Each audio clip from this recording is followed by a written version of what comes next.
今日の上野動物園。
アジャラシルはいるって。このクマさん見てみる。いる。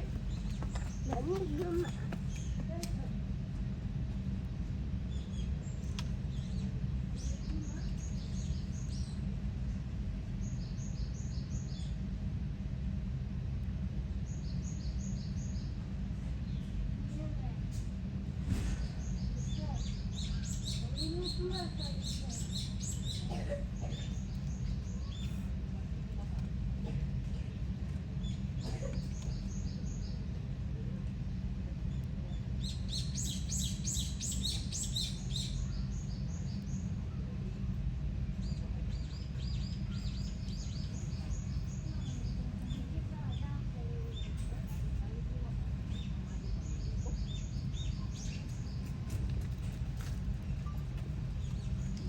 エゾヒグマだって。エゾヒグマ。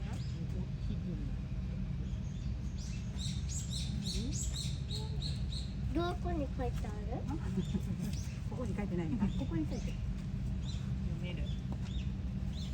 エゾヒグマ。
だって本当に最初ね、すごいことになってるの。それで見たらびっくり仰天。バラの方にはやってないからいいんだけど、ここはパパの火山ね。この間やってるんだっけ、モフモフのナムズリアの最初はいいんだけど、根付いているとビヨーンってどんどん増えたから、建物もいっぱいあるからね。